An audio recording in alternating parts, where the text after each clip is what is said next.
Berada, kita lanjutkan dialog spesial kita bersama Balai Monitor Spektrum Frekuensi Radio Kelas 2 Lampung. Banyak hal yang sudah disampaikan Kepala Balai Ibu Eni Sarjumena beserta tim. Kita lanjutkan, yang menarik ini pemirsa adalah soal layanan dan kegiatan dari Balmon itu sendiri. Silakan Bu. Terima kasih Mas. Untuk layanan di Balai Monitor Spektrum Frekuensi Radio ini ada beberapa, yaitu tadi sudah saya sampaikan tugas pokok dan fungsinya ada pengawasan dan pengendalian terhadap penggunaan frekuensi radio. Pelayanan yang kita berikan ke masyarakat adalah salah satunya adalah asistensi untuk pelayanan perizinan kepada masyarakat yang ingin membuat izin namun terkendala oleh keterbatasan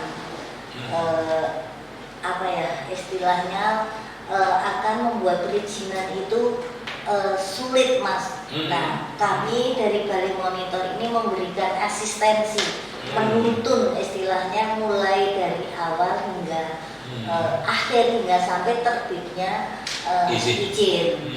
Itu ada di seksi Pak Hairul, dan kemudian kita juga melaksanakan penanganan gangguan manakala para pengguna frekuensi yang ada di Lampung ini frekuensinya mengalami gangguan atau kendala, itu nanti bisa melaporkan ke kami dari Monitor Spektrum Frekuensi Radio Kelas 2 Lampung ini, dan dalam jangka waktu yang sudah ditentukan nanti barangkali bisa disampaikan oleh Pak Hairul, maka tim kami akan terjun ke lapangan untuk menangani gangguan lagi.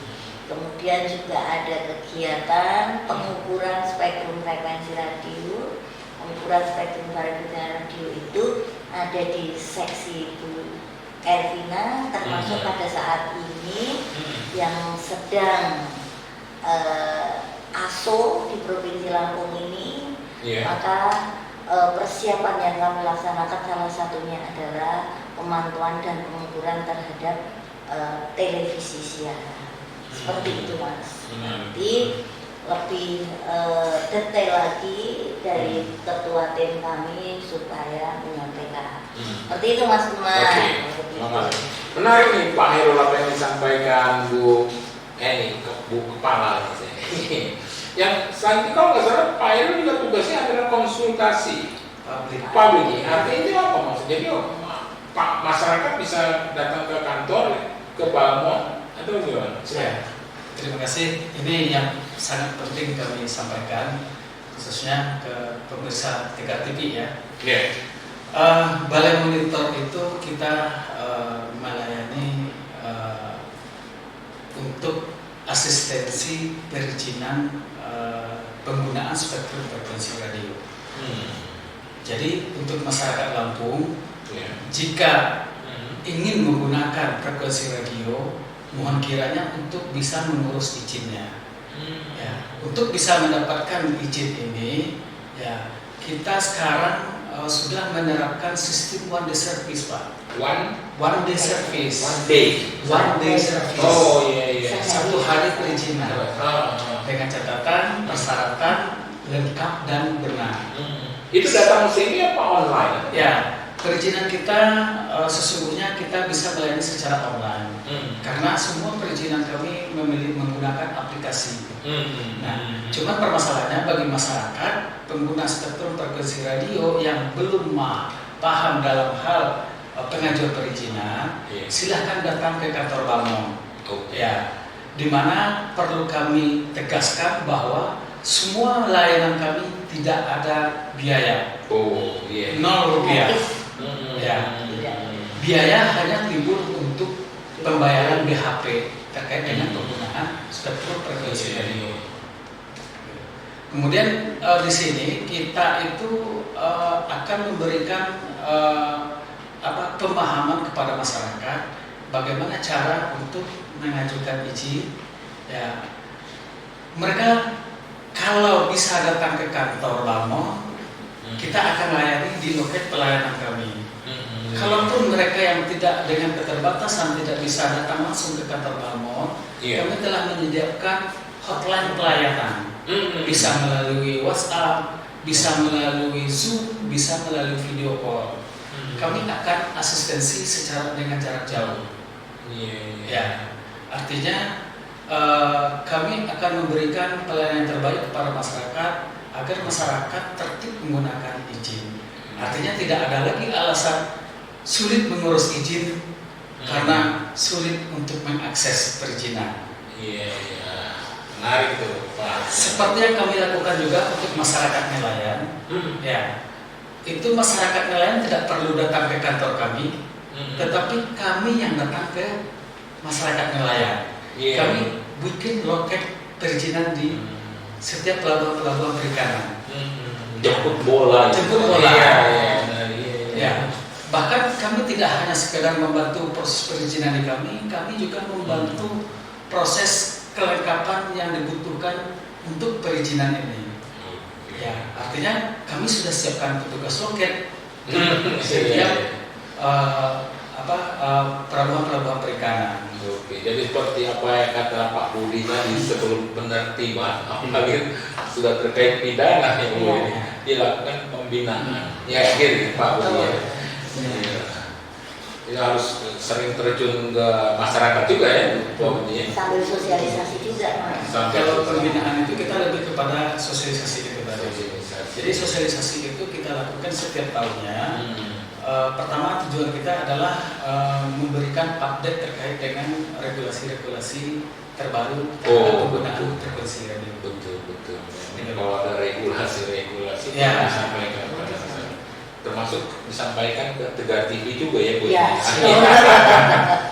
Ya, Bu Herwina ini menarik juga evaluasi APT, alat perangkat telekomunikasi ini memang perlu juga ya, karena kita mau melihat apakah perangkat telekomunikasinya itu digunakan dengan benar atau masih bisa. Gimana Bu? Ya Pak,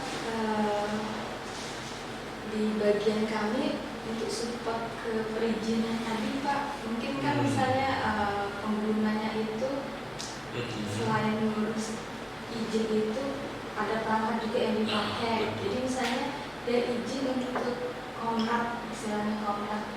Nah alat-alatnya itu ada tertentu gitu. Jadi yang digunakan apakah bersertifikat atau enggak. Jadi bisa kita cek ada aplikasinya. Kalau pakai yang alatnya masih belum bersertifikat, nanti pengurusannya nggak bisa, nggak masuk, nanti nggak keluar izinnya. Itu yang perlu Bu Elvina evaluasi ya. Bantuan untuk masyarakatnya Pak ya.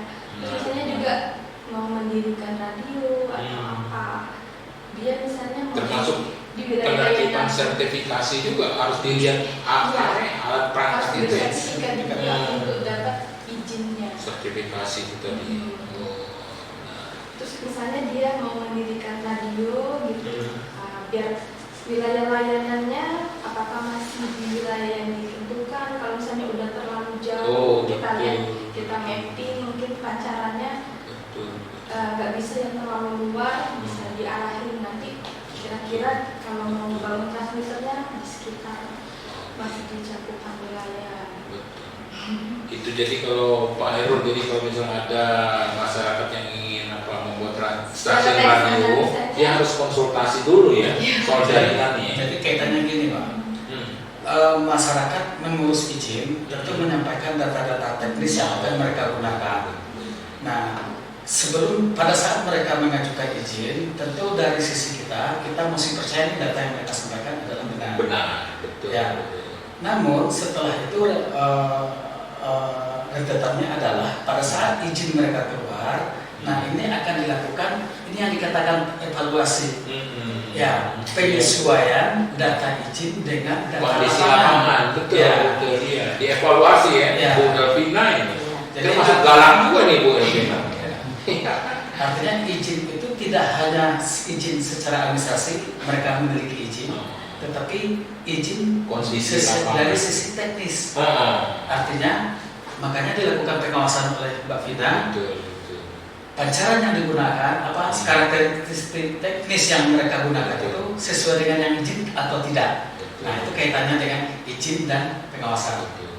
Karena itu juga kepentingan dari si pengguna frekuensi itu ya, supaya nggak tabrakan ya Bu Elvina ya. Betul sekali. Jadi ini juga Mas Umar, hasil daripada pemantauan dan evaluasi Bu Vina itu, manakala di lapangan itu kenali yang tidak sesuai dengan peruntukannya, Betul. artinya tidak memiliki izin, frekuensinya, kemudian perangkatnya itu belum tersertifikasi, Betul. maka Mbak Vina mengadulah kepada Pak Budi Ramdhani, Oh, Ketua Tim Penertiban. Iya, iya, iya. Ini loh Mas Budi, di wilayah A itu ada yang tidak memiliki izin dan juga alatnya tidak tersertifikasi. Nah, kemudian Mas Budi turun ke lapangan, tapi untuk melaksanakan pembinaan terlebih dahulu. Seperti itu sesuai dengan undang-undang yang diamanatkan, Undang-Undang 36 1996 tentang telekomunikasi. Seperti itu Mas Umar. Ya, menarik nih Bu Eni. Jadi keterkaitan antar bidang itu ya. Iya. Oke, kita akan lanjutkan pada sesi berikutnya. Ini nggak terasa ya, kita sudah berada pada ujung sesi ketiga. Ya, pemirsa Tegar TV, dimanapun Anda berada, dialog spesial kita sudah berada pada ujung sesi ketiga. Kita akan lanjutkan pada sesi selanjutnya. Jangan kemana-mana, pemirsa, tetap di Tegar TV.